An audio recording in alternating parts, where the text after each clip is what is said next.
Hello and welcome to OG Weekly number 27.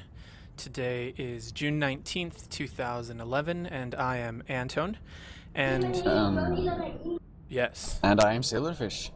and this is Silverfish, who normally hosts the show, and to the average viewer might seem like he is also still here, but he is in fact away.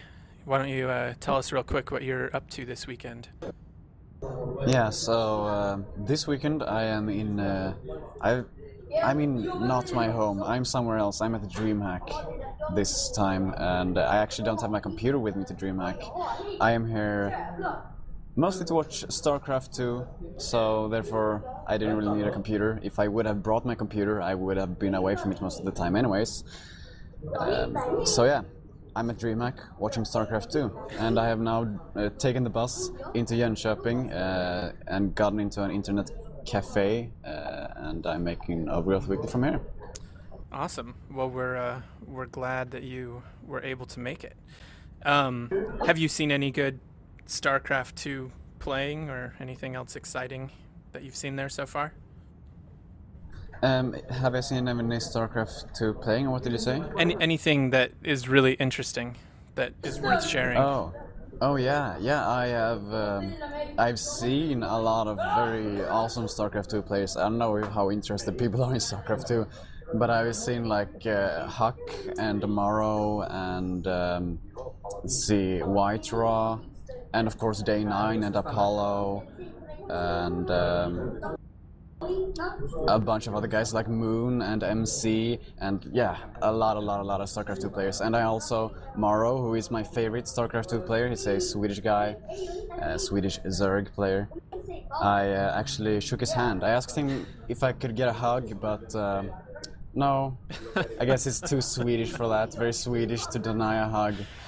So I was kind of disappointed, but I got to shake his hand anyhow. So that's good. Well, that's always exciting, I guess. Yeah, it's very exciting for me. Right. So, cool. Well, glad to hear that you're having a good time there. So I guess we'll proceed straight into our agenda for the day.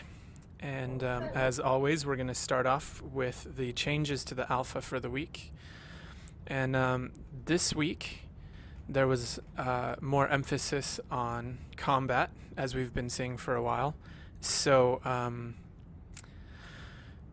a few things have happened. Merging shadow decals. This has been a huge improvement, I think, over a lot of things where the shadows used to overlap and would double darken areas, and now that is no longer the case.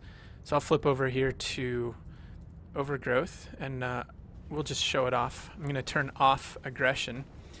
We're going to go find a character, and as we walk and our shadows intersect, they now act as if they're one shadow, so they're no longer double darkening, which is pretty fantastic. Yes, indeed. It's one of those kind of bugs that you see a lot in video games, and it's an obvious thing that needs to be fixed, but isn't always fixed. But they did it, and they did it in a good way as well, because I think that they don't want the shadow maps to be too large for the characters. Right. And having all of the dynamic shadows in one single map would probably not be optimal. But he came up with a good solution that merges only the shadows that are actually close to each other. So that's good. It's pretty cool, and I know I'm sort of skipping a step, but one of the other things that came along because of that is that the shadows can now catch. The weapons can now catch shadows, so that should mean, from what I understand, that if I walk over the weapon, that the shadow shows up on the weapon, even if I'm carrying it, and I can't quite get the guy to come over here.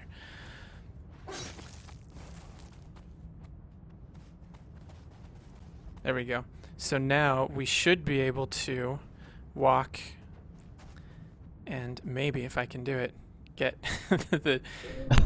There we go.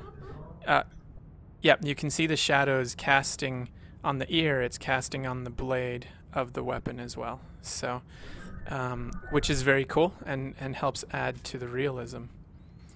Yeah, indeed. So let's keep going down the list. Optimized spawner with added icons.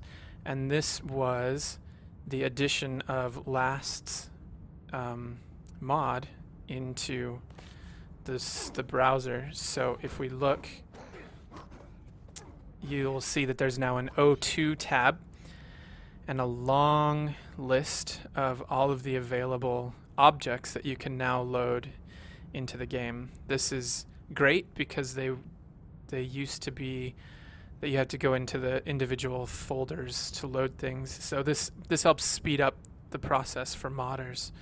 So it's definitely pretty exciting. Yeah, if you haven't checked it out, and you do mapping, I highly suggest you do check it out because you'll probably find a lot of items that you never have seen before ever. That's very true, because it does take some time to try and find objects using the file browsing system. So this is a great addition, and yeah, everyone should definitely check it out. Mm-hmm. And we're just going to keep right on moving today, I think. Added spear attacks and stances. And this is great. We had not had... Man, I'm all about great today. I'll try and calm down my singular adjectives. So, adding the spear, we've added a new weapon class that we didn't have before. Yeah, and it's awesome. So, you know, a lot of people have commented on the placement where he's grabbing the spear, which is a little high up on that handle. He's not holding it quite near to the end where you would get as much thrust. But the spear itself is very quick and has two attacks. There's a stabbing attack if standing still, and a slashing attack when moving. And yeah, it's fun to play with. And oops, one of my favorite things to do is roll and then stab the person, because you get this weird animation blending where he flips over, which is kind of cool. Oh yeah, sweet. So it's actually great against multiple attackers. If you can get a few in one place, it's pretty easy to roll and attack and sort of you have to. It's not like the sword. It's not a single hit kill, so you have to kind of work the characters down a little bit more. But you do get some fun gameplay out of it. Yeah, I did notice that they didn't instantly die from this one like they do from the sword, and I think they're going to make it like that for the sword as well, so the sword isn't one-hit kills either. Right. I think David also mentioned in the blog post, and I'm sort of skipping things, is that he added a heavy and a light attack. So the spear is clearly a much lighter attack than the sword, although I think that the poke probably is lighter than the slash, but I'm not looking at any damage, so I can't tell for sure. Yeah, I don't know either exactly what he's talking about that, but it could be something like that. Although the spear is certainly a light attack, whereas the sword is a heavy attack, so we have two weapons with different varying attacks as well. So yeah, it could be pretty cool. Yeah. Totally. See, cool, not great. All right. Let's see what's next. Testing out some new ambient sounds, especially on the dead volcano, which is why I picked this map. And if you look, there are now a bunch of purple objects, which are sound objects, and they're sitting underneath the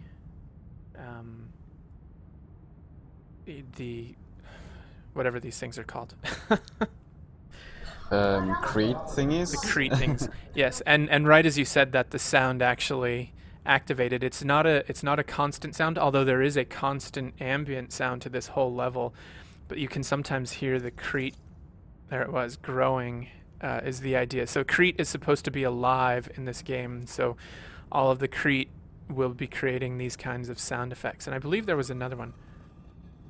That one's sort of a slow, low sound effect. So yeah, these sound effects are sounding great. I really like them, and they add a level of immersion. You know, sound to me. Of course, I'm a musician, so you guys are gonna always hear me bragging about how awesome the aural perception is. But sound really brings you to a place that visuals can't do alone. I think, both emotionally, but also sonically. When you feel like you're in an environment by sound, it really helps set the mood and the tone. Yeah, it really does. Sound is the thing that when you're playing a game and you feel like something's missing, it's very possible that there is something in the sound that isn't there that should be there. Yep. So it's a very key component in making a game feel complete. I agree completely. So, yeah. All right. Let's move on and see what else is next on the agenda. Added motion blur to weapons, and this is a feature that a lot of people have been discussing. And I think if I tab, there we go. We can get a little bit of the motion blur effect as I'm spinning around.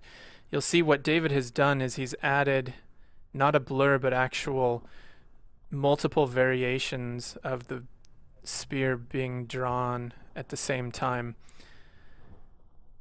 Yeah, it's called stippling, isn't it? Or something like that? Yes, this form of motion blur, from what I understand, is called stippling, or stifling is what I thought, but... Oh, yeah, I don't really know English, so... Yeah, I could be wrong, though. So, it is cool to see motion blur because the spear does move so quickly, but at the same time, you get a lot of sort of mosaicing is what people are sort of referring to it as, where you see too many versions of it at the same time.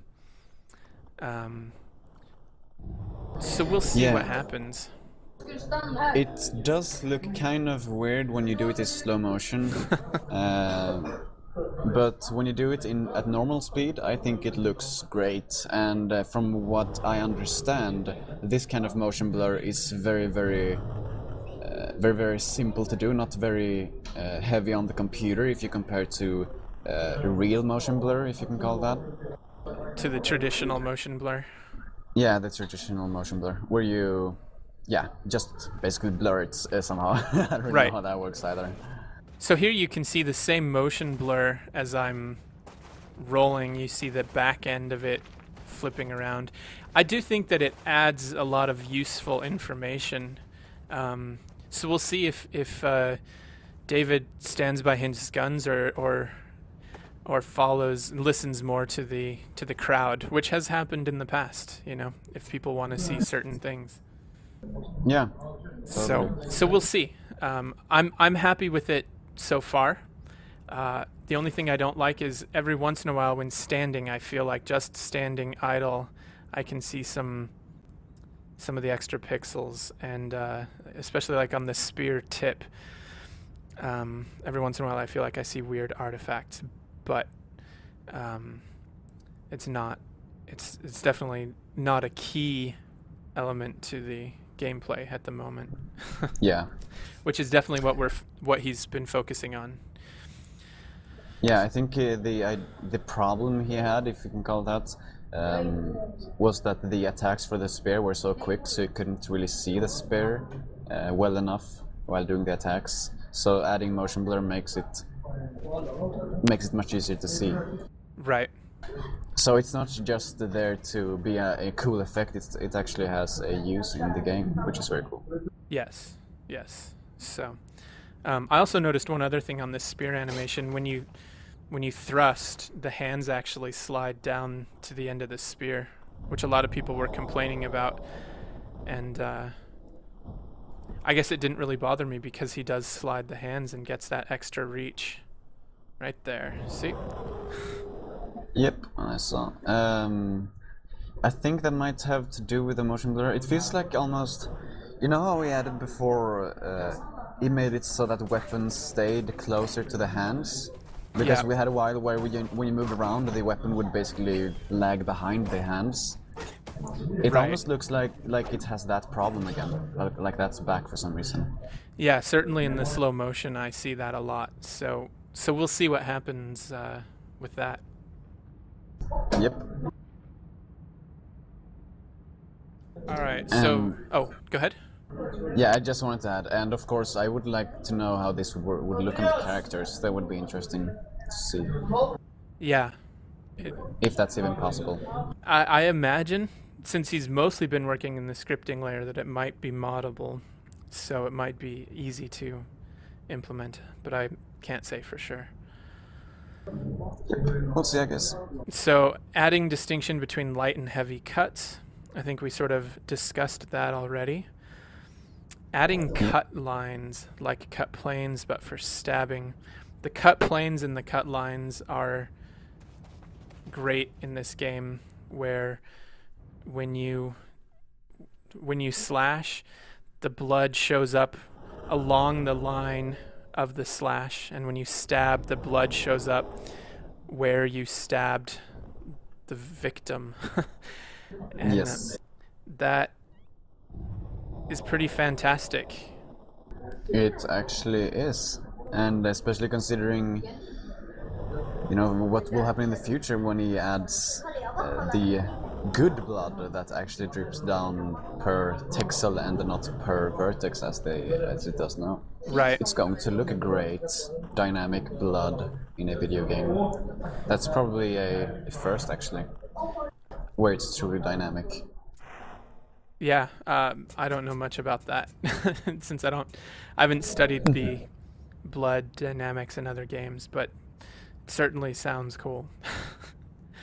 So let's see, distinction between light and heavy cuts. Okay, added cut lines, and now characters revert to unmirrored stance after moving. There is a mirrored stance that all of the characters can take. So he made it so that all characters can attack both with the left and the right hand side. But now it looks like when you stop moving, you always will end up like in a left foot forward stance. Yes. Which for someone who is right-handed, that is the typical way that they teach you to stand with your weaker arm in front, so that you can jab, and then your strong arm in the back for power. And the easiest thing you can do, I think, to see the shift to the other foot is if you do the normal kick attack, where you kick your normal kick attack, because he will basically kick and then just put his foot down, and it looks, yeah, that's what makes the kick attack look so great. Right. Yeah, a bit too many enemies there to be able to actually show it properly. But yeah, you can kind of see it, how it's kind of alternating between them. Right. I'll try and just leave one alive. So there, I'm in the reverse stance, and there I'm back in the normal stance. So reverse stance, and then as I move back to the original stance. Awesome. Thanks for that tip. Yeah. No problem, man. And that's it for the rest of this, the changes in this alpha. And let's move on our list, shall we? So yes, we shall. Next on the list is art asset overview number 15. And as is common, we will start by watching the video. So I will go ahead and play that now. I'm not going to mute you, Silverfish, so if you start talking, people will hear you, just to warn you. Okay. So, here it comes. Ha, wrong button. Wrong program, I should say. Here we go. Welcome to the Overgrowth Art Asset Overview. This week I started by fixing up some of the older assets and textures like the one on the skate.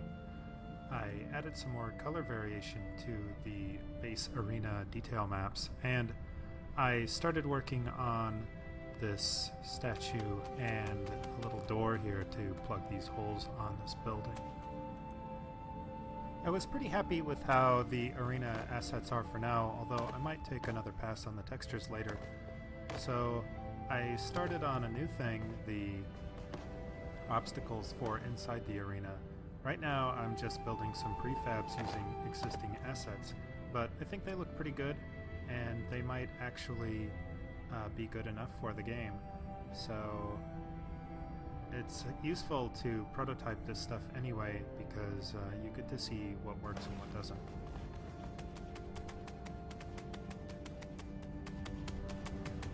Finally, I started working on my next major project, which are the shop stalls and maybe some kind of shanty dwellings to go in a set that will help populate outside the arena. Here I wanted to make a kind of painting that summed up the mood I was going for, kind of get a feel for what I wanted.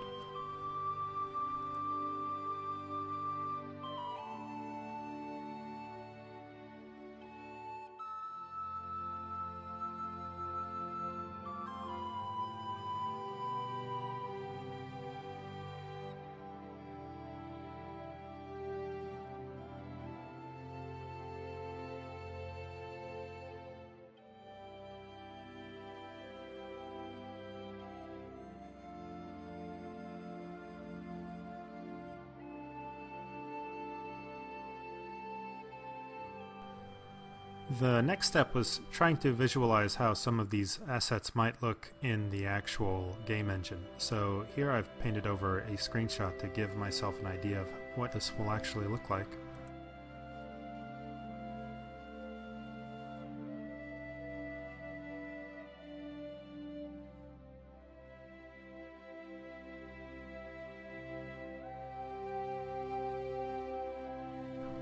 This set might take a while since it's going to take a lot of items to fill up all these shops.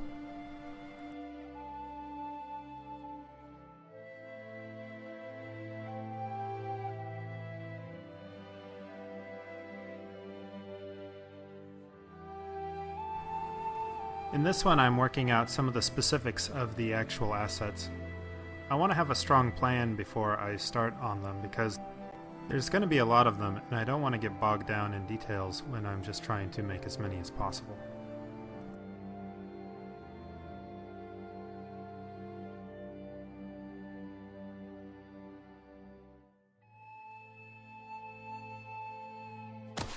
That's it for this week's Art Asset Overview.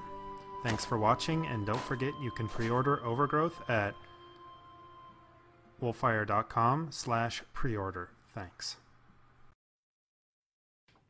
And we're back. And chances are you're not back. You're probably not done watching it yet. I am back. All right. Actually, the lag is great. It's very little lag from me. Oh, good. Glad to hear that. So let's take a look real quick at, if we can. I'll see if I can fast forward through the video the way that you do. So there were some new, let's see, what did he start with? He started working on the doors, just updating the arena in general. Any thoughts? It's looking good. It's looking good. I like the door. I like the statue. Yeah, not really too much to say about it. Yeah, I'm a big fan of the statues myself. I think they're pretty great. So definitely happy to see that. Also happy to see the updates on the door. I think I think it's pretty cool. Yeah, that door asset will probably be able to be used in many different levels. I think it looks pretty versatile actually. Yes. Now, what about the objects placed in the arena to sort of have combat on? Sort of jungle gym-esque. Yeah, Yeah, what were you gonna say? yeah, I like the jungle gyms. I do. The Okay. jungle gyms are super duper great. They look, as I said, they look good. They could actually be in the game. I'm actually not quite sure though if you really do want those kinds of obstacles, but I guess we'll find out when we actually start playing around on them. But for now, they look very awesome. So Right. I yeah, think that they're optional at this point. So, meaning, in the arena you could have maybe one or two or something like that, not necessarily all of them at the same time, but it will be fun to run and climb around and um, if currently if the rabbits jump off of one of those and kick you, you're gonna die. yeah, So next we got this little speed painting concept art of what the marketplace might look like, and I think it's kind of a cool looking market. What do you think? yeah. As usual, Aubrey makes awesome concept art, so it looks great, obviously. And as he's talking about, he's making this as a first concept art to show the mood, stuff like that. And I like it. It's very awesome in many different ways. Right. Um, I like that it looks like there's some more characters other than just rabbits. It looks like there's a rat selling at the booth, and there's a cat walking away in the distance. It makes it feel like this is an event that the entire crowd, the entire population might go to see. Yeah. Which I think is, I mean, that was sort of the whole thing with the Colosseum and the gladiators was, you know, the emperor was there, but also the peasants were there and the noble class. Everyone went and attended these events together, and it, you know, on a maybe a superficial level, but it made the peasant class feel closer to the nobility, maybe. That would probably be the case. I would probably feel closer to the king if I got to go to the to his things. Well, Yeah. I guess I do in this age and time, but if I didn't and I suddenly could, for sure, Right. man. Right. If there were events that you couldn't go to, but then, hey, there's an event you can go to, and the king will be there, and he will, at least on a superficial level, interact with you and the crowd. It will be great. You know. Mm-hmm. Um, and then you see some sort of concept art populating the exterior to sort of show where the booths might go, and some more concepts about the details of the booths. Overall, I think it shows off nicely what is coming up for the arena. Yeah, it totally is. He is. I like how he details every object that he's going to make before he makes them, and thinks about, what he's going to make, so he won't have to do. So he won't have any redundancy, basically. Yep. Yeah, really, really good stuff. And I'm really looking forward to having this arena being complete. It's going to look so awesome. Yeah. I think that it will be a big milestone in the game because it feels like, at this point, sort of like the arena mod that we already saw, that, with the arena in place, they could release sort of an official level that's, close to done, an arena thing where you could sit there and play the game for, you turn it on, you open the arena, and you go, So that's a big Yeah. step forward, I think. Yeah, hopefully they will be able to keep that as like a game mode. They could make a game mode out of that. Right? The fact that they're putting in an arena and that Aubrey has spent so much time working on it, it honestly wouldn't surprise me. So, Mm-hmm. I think it would be great, especially considering that means the community will have something. Yeah, as you said, it'll be a game. It'll make it a game. Exactly. Exactly. So let's move on, shall we? Indeed, let us do that. Next is our fan art watch. Every week we like to, or the community section, every week we like to focus on what the community has been doing. And one of the things is fan art. And this week we have a couple new pieces. There's this first one from Dylan Barba. He says, was designing a gate for an overgrowth level I want to make. And here it is. Some cool kind of hexagonal red blocks with the gate, very large in scale.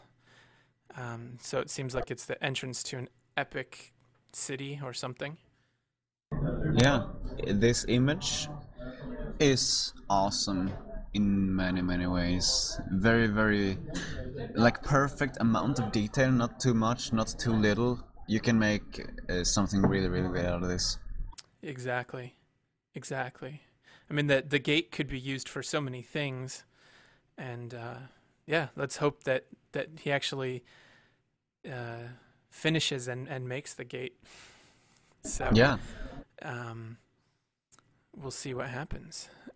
Next, we have actually, this is sort of something that interests me. Connor36 has been updating the wiki, and he wants to put the fan art on the wiki, which I think is an interesting idea. I don't know if many of the artists have thought about whether they want their works sort of on display, so it's kind of interesting. What do you think? I'm not sure. It kind of feels redundant somehow, but I don't actually know what specifically he wants to do with it. But I actually think it feels like it would be kind of redundant, since we already have a gallery here on the forums where people can even commentate and look at the images and stuff. Right. That's kind of that was my first impression was, yeah, why don't you just put a link to the fan art thread? But then I was thinking, what if it's just purely a gallery and you could maybe watch it as a slideshow as opposed to, we have 50-some pages, 52 pages of fan art, so for a newcomer, that's a lot of information to try and get through. So it's, I'm sort of torn on the topic. I do think it's a little bit redundant, but I do see how it could be useful to new players or people who don't feel like going through forums. Yeah, I guess that's true. But as long as someone keeps it up to date, I guess. If he wants to put in the time required to basically archive all of those images into the wiki, I guess that's great. Right. But it's probably going to be quite cumbersome to keep it up to date. Right. It turns out Connor36 is in the chat right now. I'm sorry. I have two computers open, and I wasn't looking at the one with chat. And he says it's not really a gallery. But someone else thinks that a gallery would be kind of neat. So, yeah, I mean, I think it's an idea worth pursuing a little more. So we'll see. Yeah. My final words on it. It certainly wouldn't hurt anyone if he did it. It would probably benefit everyone in some manner, but it would be a lot of work, probably for not so much gain. Right. So, but we are happy that someone has focused on updating the wiki, which keeping a wiki up to date, especially on a game actively being developed, is a big chore. Yes, indeed. It's a lot of work to do. If anyone is interested in keeping the wiki up to date, what is it? The wiki.wolfire.com, right? I believe that's the case. So I'm sure that Connor36 would, since he's doing it now, would be interested in at least collaborating on how that's going to happen. I'm sure he doesn't Yep. want to do it all himself because it is a daunting task. Yeah. So next we have a relatively newcomer to the community, Brill. He's been on IRC a bit this week. He writes, "I'm not an artist. I do not draw regularly.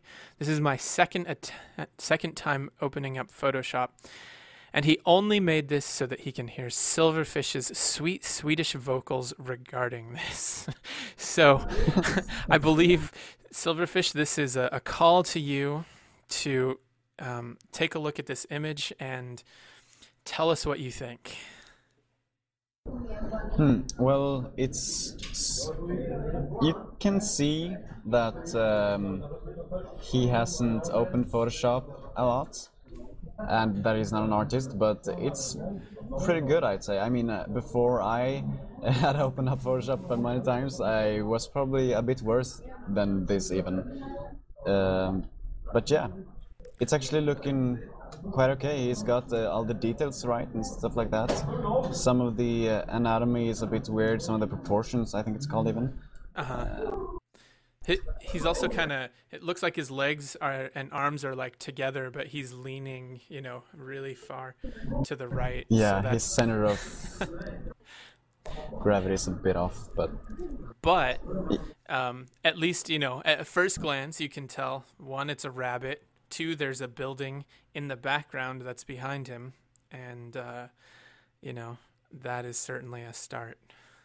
yes, and I can also tell that it's Turner because he has those ropes and the right color and the right color on the pants. Exactly. So, congratulations. Keep going with the artwork. There's,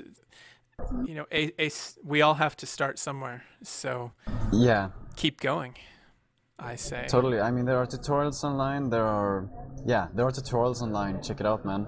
You can get better. Better. Definitely. So next, oops, I've already opened it. Next, we have a first post from Moore, although he is a pre-orderer. He says the game needs dinosaurs. So I drew a dinosaur, and what an awesome looking dinosaur he drew. Holy shit. So I love the colors, the level of detail on this, and I'm also amazed at how easy it is to make a dinosaur look anthropomorphic, because he didn't really have to change the way that this creature stands. It just sort of naturally, you put a spear in its hands and it's good to go. Yeah, especially since a lot of dinosaurs actually walk around on two legs, you just basically need to give them longer arms and you're set. Exactly. And maybe a bit more upright. But yeah. Yep. I love the colors of this. I don't know why. Something about it to me is very striking. Yeah, I love everything about it. The way that the light hits from the left side, and the background is kind of non-descriptive somehow, but still awesomely cool. And yeah, just very, very well rendered, very nice design in general. And I really like his reasoning as well. Overgrowth needs dinosaurs, so I drew a dinosaur. Yep. So I hope that we see a lot more artwork from this newcomer to the scene, because it's very cool. So yeah, maybe he'll post a link to a gallery or something like that. So I think that is it for this week's fan art update. Mm-hmm. So we will move on with the agenda. Next, our favorite Zeramules linear level kit update. And this is just a small update. He does talk about how he made it so that that it's possible to make it so that surfaces give you a temporary bonus. Like if you want to reach a certain place and jump higher for X amount of time after you cross a location. So this, if for those of you who don't know, this mod adds linear capabilities to a game, such as checkpoints, respawn points. I guess those are the same things. Um, like death, instant death. Like if you run into some spikes or something like that. It's a very cool mod, and it makes a lot of aspects of making a game possible that aren't yet available in the game. Yeah, this is totally a must-have mod for all mappers, and I really hope that it keeps updating it from alpha to alpha, because if you didn't know, every time they release a new alpha, this mod will break and he will need to manually update it to the next alpha version. Yep. So I really hope he'll keep doing that so we can keep making awesome levels for the entire community. Yes, we love this mod, so please keep it maintained. We'd be very happy about that. Yes. Next, we have Senyu's Mountain City work in progress, and he has uploaded a preview on YouTube, and we will just play the video. Let me know about the volume, because it is a little bit loud to me. So I'm warning you now. Get ready on the mute buttons if you need it. But here it comes.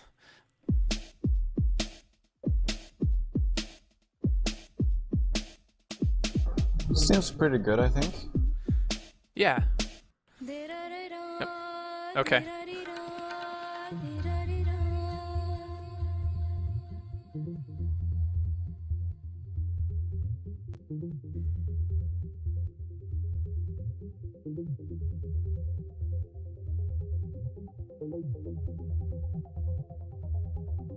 Since there's no one talking, we could talk over it if you want.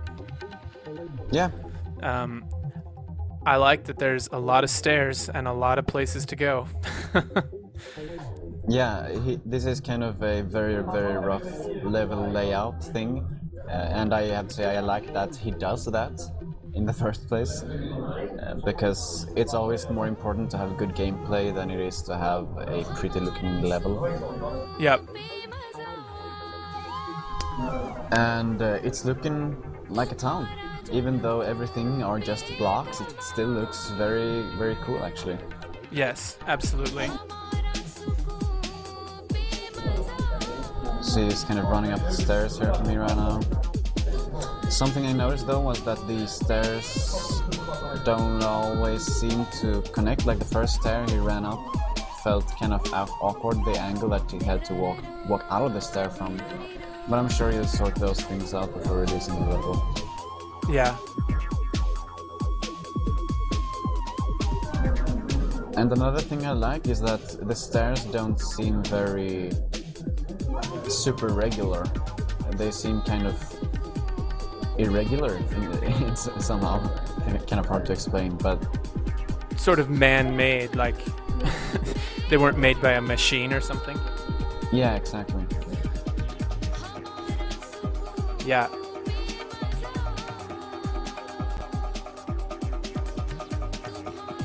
Overall, it looks like a fun level to play around in. Yeah, we'll see how it is to fight in it though. There are lots of cramped spaces, though when I ran through it, it didn't feel too cramped. But I guess we'll find out when he moves on with it. I guess we could try to add an enemy or so, or I guess we can't. Well, anyways. Yeah, I don't have this level yet. Oh yeah. I think I just realized that I saw this level in the video before, and I felt like I had played it myself, which I don't think I have. Yeah. So I was like, oh, why didn't I add an enemy and just test it out? Yeah, yeah. So anyway, cool looking sketch for a town in the mountains. For a mountain city, yes, definitely. We'll see where it takes it. It looks very good so far. Absolutely. And, I'm sure it'll be great. I know he was worried about posting alpha work on YouTube, but we've now highlighted your work, so hopefully you continue to Yeah. post. At this point, I mean, if you do post on YouTube, you know, you can always mention that it's an alpha and does not necessarily reflect the final version of the game. But at this point, we're starting to get much closer to what the final look will be. So I think that realistically, there's no harm in showing off the game. Yeah, I YouTube. think you should, in the disclaimer, you should probably even say that this does not in any way represent the final quality, because it actually doesn't. It'll become even much better than it is right now. That's what I feel, anyways. Right. Might be wrong though. Well, you know, I mean, there are certainly a lot of, excuse me, there are a lot of things that might change. You know, more shaders that can be added, more effects. You know, if they, we know that they don't want to add bloom, but NS2 just added bloom, and it certainly changed things. I know that David has his own ideas of how to create similar effects that he's talked about. So, you know, there are always ways to improve the game, and we'll see what happens. Yeah, we will. So let's flip back over to our screen, and we'll take a look at what's next. So, Hale's Shale Guard number 2 preview. And what we get with that is a nicely rendered image of a very cool looking map. And for those of you who don't know, Hale has been featured as a mapper for Overgrowth on the blog before, usually posting very detailed, very extensive maps. And he had one before called Shale Guard, and this is a reboot of that level. Yes, indeed. And the last one looked super duper awesome for its time, I guess. It's kind of weird to say that since it's like a year ago or something. Yes. Sounds like we're talking, oh yeah, that was like 20 years ago, you know. But yeah, for its time it looked great, and this one looks even better. It looks much better, in fact. Much better. But you know, at the time when Hale was really modding, and he kind of disappeared for a while, so this is sort of his return to the game. But when he was first doing levels, he made another level called Riverhurst, where he actually modded in something that gave the appearance of water, which was also pretty amazing. I didn't have a computer that could run Overgrowth at the time, so I never got to play the level, but it looked great. Yeah, my computer kind of sucked back then, and the game was even more poorly optimized than it is now, so I think I loaded it up, noticed that it ran at like a few FPS, jumped around or tried to, and then shut it down, so I didn't see too much of the level. But Right. I remember the screenshots were very awesome. I mean, no one has even tried, I think, to make any level of that is as awesome as Hale's levels. He has just such high ambitions. I wonder actually how long it takes for him to do these levels. That I could not tell you. Yeah, I wouldn't want to ask him a lot of questions about these levels because he's so awesome. Yep. And I think we talked about before that it was kind of a shame that he made those awesome levels like Riverhurst and Shale Guard, and then he left, and then Overgrowth Weekly came, because if Overgrowth Weekly would have been earlier, we could have had him on and talked to him. Right. But now that he's back, and what's it called? When he's... What is he? What's that? Hale? What is he? Yeah, he's like active again. Yes, active was a word. Active, sure. When he's back, he's active again. Perhaps we can bring him on. So I'll see if I can do that. Right. And Last, who made our very cool blood mod, has actually been reviving some of his old maps for the new alpha. One called Foothold and one called Valley, as well as some other maps he's been double checking to make sure that we have all the assets, and also updating the XML. The XML files for levels changed at one point. So he's making sure that they work with the current versions. So you can actually go back now and find his thread. He's actually posted a link to it in the chat. Nice. It's in the SPF. It's called re-releasing old levels, and I highly recommend going and checking out some of Hale's older levels. Now, Hale actually contacted me earlier this week to just test out the new Shale Guard, so he agreed to let me preview it. The level will officially be released tomorrow, but this is the Shale Guard number 2. And it starts off, there's actually some text, and I'll just read it real quick.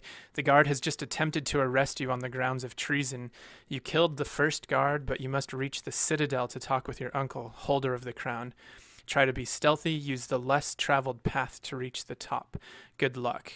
And, if you look, there's already daunting height to climb. So he's been doing a few things. He's added some arrows to help give you direction, but he wants it to just be markers in the game. So he said that the green flags indicate places where you're expected to jump. So we will start by following the trail of green flags. Yeah, and the text in the beginning, I assume he obviously wanted that text to just happen when you're actually in the finished version. Yes. Ideally, right now it's an object. Ooh, I died. I'm gonna cheat. Sorry, guys. It's an object, so you do have to load in some custom objects to make it work. But man, as soon as I open these maps and you start looking at the level of detail that he goes into and he puts on these maps, it's amazing. And one thing that he said to me is that he intentionally has been trying to use some of the older, long time existing pieces. So there is sort of an older, if you can call it this, there's an older Overgrowth feel to it, like this doorway that we don't see being used as much. Some of these old window boxes and things. Yeah, and I actually saw him being able to squish in the very first box ever box as well. So that's very cool. The very first box ever box. Yes, the very first box ever box. That's the official name now, apparently. I see. So let's continue our ascent. We can almost see the top. There's the top of the citadel now, and here's another place to jump. Unfortunately, I sometimes have problems getting up here, and I don't know why. The ledge climb, the ledge grab in this level is almost crucial. And here we go, some more enemies. I suppose I could have been more stealthy and maybe avoided some of these fights. But for now, we're just going to keep going. And again, it's like every place that I get to, there's just so much detail. Now, admittedly, if you look, I'm running pretty low FPS. Part of that's, of course, because I'm streaming, but it's not that much lower than what I was getting before. So, these are definitely computer-intensive maps because there are so many objects and so much placement. And just look at this view. I don't know. I think it's pretty amazing. Mm-hmm. So we'll keep going. Now here's sort of an odd spot where the green flags to jump tells me to go up and the arrow tells me to go around. I'm going to go around in this case because it takes me to another fight, and I know everyone loves to watch me beat up rabbits because that is the point of the game. Yes, indeed. It is indeed the point of the game, and it's something that we very much do enjoy watching. Yes. So I'm going to go up and I'll get to the end portion. There's another little text block full of text. Your uncle is gone. The guard is about to storm the citadel. You have no choice but to flee. Leave through the back. Start your journey to find your close friend Han with the desert nomads. You will be hunted, so flee quickly. So ideally, he wants it to be some kind of linear level where at this point now, guards would be descending on you that you probably can't defeat. So as we run out the back, even the back, beautiful scenery, broken walls, stairs. This is just a great looking level. I'm actually going to climb to the top of the citadel if I can from this side, because he puts so much detail into every portion of the map. It's not like the first level was the first stopping point was the end, you know, that was just the beginning. And I've gotten up there before, I just can't remember how at the moment. I actually did not get up there. There we go.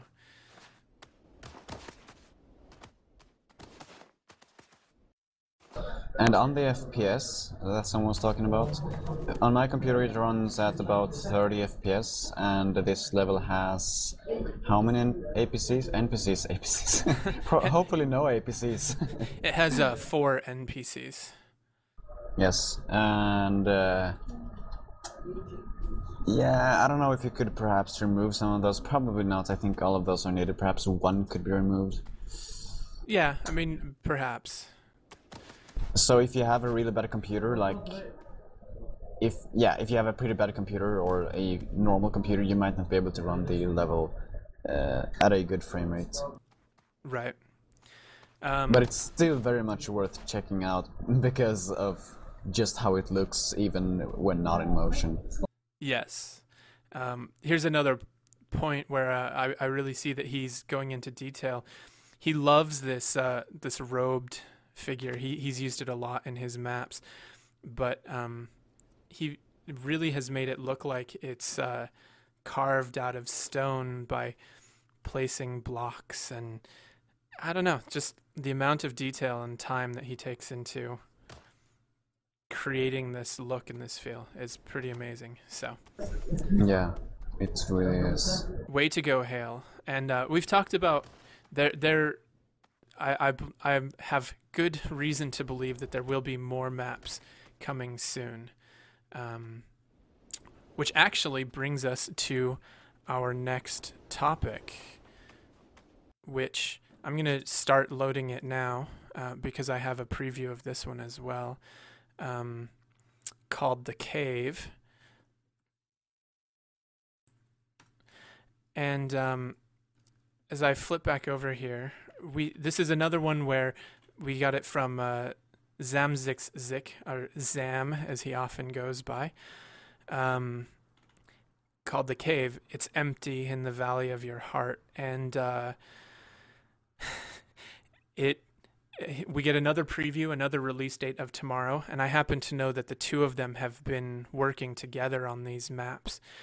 But The Cave is something that last week I sort of discussed how difficult it is to make a cave, and 1 week later I'm going to play one for you. So open mouth, insert foot. Thank you very much. But let's flip over to Overgrowth and take a look. Oh, we're almost there.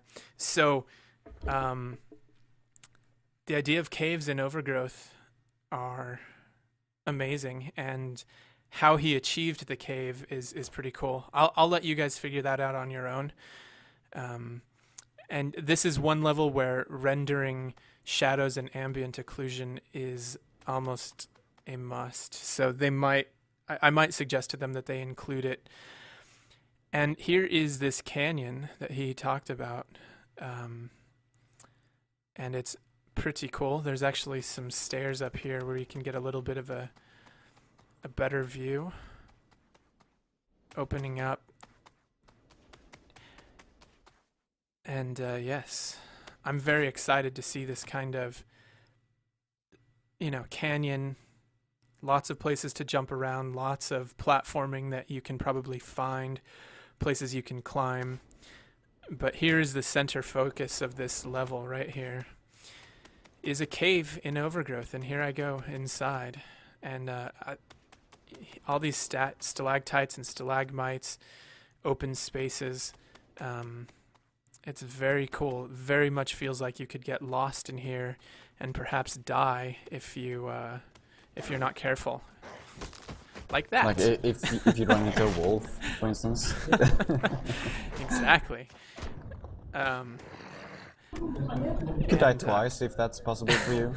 I know. I felt so embarrassed that second time around, but I love that it just comes out of nowhere, and just it feels like this cave goes on and on deeper into the mountain, which is great. Although then I see a new opening, and I happen to know, yes, there's another wolf. So, go ahead. I am actually, as usual, a bit against using the wolves, just because they can one-hit you and it's kind of annoying. But I don't feel like the central piece of this level is the fighting anyways. Right. No, it's definitely the exploration of this cave, which I have shown off quite a bit of just now, but it is a lot of fun to wander around in there, and the sense of sort of urgency and danger from knowing that there are wolves that are hard to see, and they will hear you and come after you. The first time I did it, I luckily heard them running, and actually just now was the first time I've ever died on this level, so I feel even worse. But definitely it scared me the first time, kind of jumped out of nowhere, and yeah, so amazing maps, and the distance between the two sides is pretty far. So yeah, I'm loving this. I'm pretty sure that there will be more maps coming from these two mappers as they are sort of collaborating on this project, and I'm excited to see what else they come up with. Yeah, indeed. I mean, this level just... yeah, it looks amazing, and also I really like you said, it has a sense of exploration. It very much feels like this map is made for exploration almost, because there are several ways to get to different places. Like you can jump around on the things, I don't know what they're called, but the platforms, I guess. In the canyon to get to the other side. I think there are 2 or 3 paths from where you are to get to the start, and not including the actual cave. Yes. So this has to be almost the first time in Overgrowth where I felt like, ooh, I wonder what's over there, and how do I get over there? Ooh, I can jump there, and then I can jump from here to there, and now I'm there. You know, just basic exploration. Right. And that's very exciting to see. Yep. I'm definitely excited. And someone mentioned that they got chills at some point, and I agree. There are some moments of this level that are just fantastic. Yes, indeed.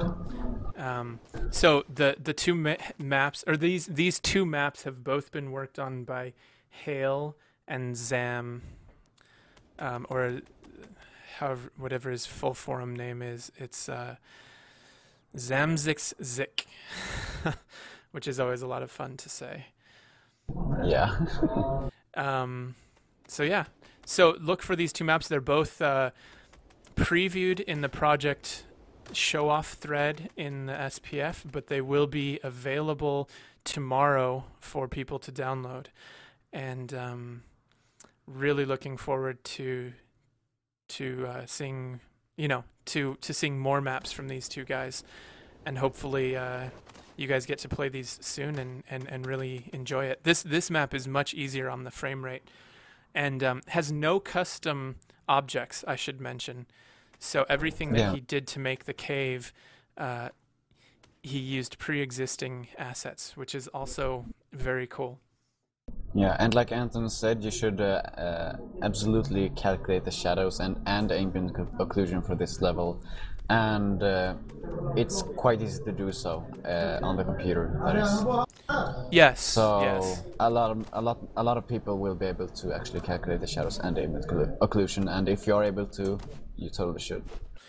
If it doesn't happen right away, I might provide the shadow maps at some point if they don't include them on the download. So that might be something that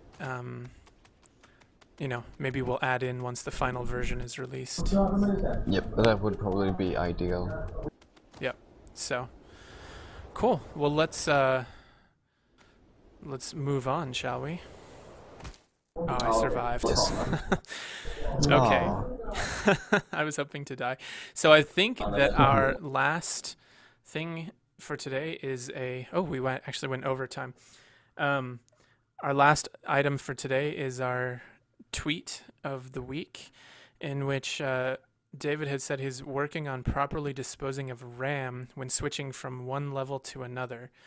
Not sure what to show in the video if I do this all week. So this is sort of an under the hood update probably coming up.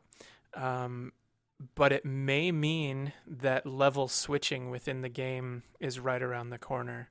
And that will be great so that we don't have to quit every time to load a new level.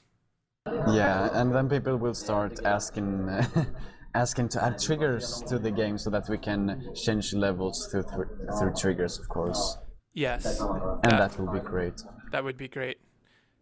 Someone was asking how to calculate shadows. Sorry to go back on this topic. In the editor, you can hit escape or number 9 to get to the editor.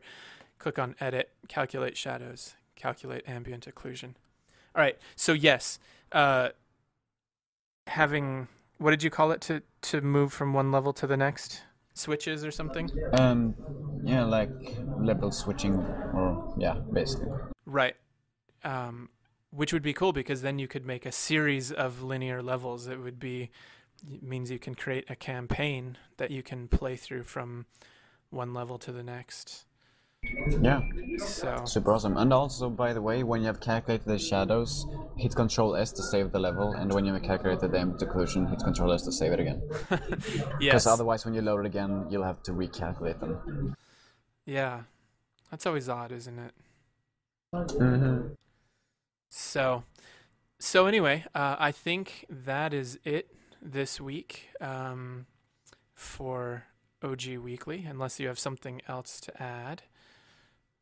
You want to do your little end spiel about following you on Steam, subscribing on YouTube, following on Twitter?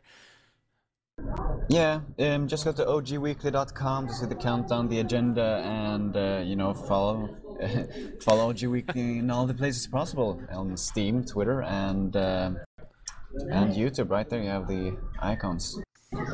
Absolutely, easy as pie. So yeah, I'm